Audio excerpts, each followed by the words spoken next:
আসসালামু আলাইকুম। আশা করি সবাই বেশ ভালো আছেন, সুস্থ আছেন। আমি ডক্টর রূপা বলছি। প্রথমেই আসলে শুরু করছি মাইলস্টোন স্কুল কলেজের যেসব শিশুরা আসলে অগ্নিদগ্ধ হয়ে মারা গেছে এবং যারা চিকিৎসারত আছে সকলের জন্য প্রার্থনা দিয়ে। তো আজ যে বিষয়টি নিয়ে আসলে কথা বলতে চাচ্ছি সেটা হলো যে একজন ডায়াবেটিসের রোগীর সকালের নাস্তাটা কেমন হওয়া উচিত এবং সময়টা কখন হওয়া উচিত। সবচেয়ে ভালো যে সময়টা নাস্তা করার জন্য সেটা হলো যে 6টা থেকে 7টা, সকাল 6টা থেকে 7টা। এবং বাসায় যদি কোনো ডায়াবেটিসের রোগী থাকে তাহলে তার নাস্তাটা আসলে সবচেয়ে বেশি প্রায়োরিটি পাওয়া উচিত। তো এবং অবশ্যই 8টার পরে হবে না।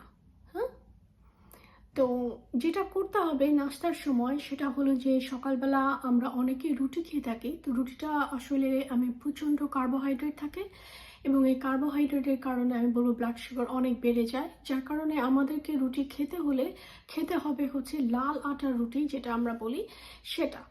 এবং ম্যাক্সিমাম 3টা রুটি। এবং সেটা যদি অ্যাভেলেবেল না থাকে তাহলে গম ভাঙিয়ে যে রুটিটা পাওয়া যায়, যে আটাটা পাওয়া যায়, সেটা আমাদের ব্যবস্থা করে নিতে হবে। সাথে থাকবে হচ্ছে একটা সবজি। সেই সবজিটার মধ্যে অবশ্যই কোনো আলু থাকবে না, কারণ আলু হচ্ছে কার্বোহাইড্রেট থাকে এবং সেখান থেকে আমাদের ব্লাড সুগারটা বেড়ে যাবে। সাথে একটা ডিম থাকতে পারে, যেটা হতে পারে সিদ্ধ ডিম, হতে পারে হচ্ছে যে হালকা তেল দিয়ে ডিম ভাজা হতে পারে, অথবা হচ্ছে যে পোস্ট হতে পারে। আর হচ্ছে যে সাথে আপনি নিতে পারেন হচ্ছে 2 টুকরো পেঁপে, অথবা হচ্ছে 2 টুকরো শসা, আপনার সুবিধা মতো। আহ, দুটা 2 টুকরো আপেল হতে পারে। অবশ্যই কলা, আম, কমলা এ ধরনের মিষ্টি জাতীয় খাবার হবে না। সাথে আরেকটা জিনিস হতে পারে, সেটা হলো যে আমাদের চায়ের ক্ষেত্রে গ্রিন টি সবচেয়ে ভালো, রং চা সবচেয়ে ভালো।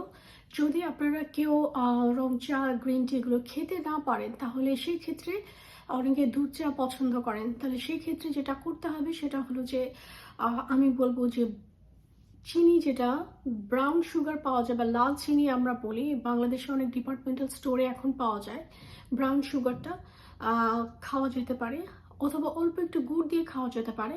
আমি রিকোয়েস্ট করবো যে যে আর্টিফিশিয়াল যে সুগার বা সুইটনারগুলো থাকে ওগুলো অ্যাভয়েড করার জন্য।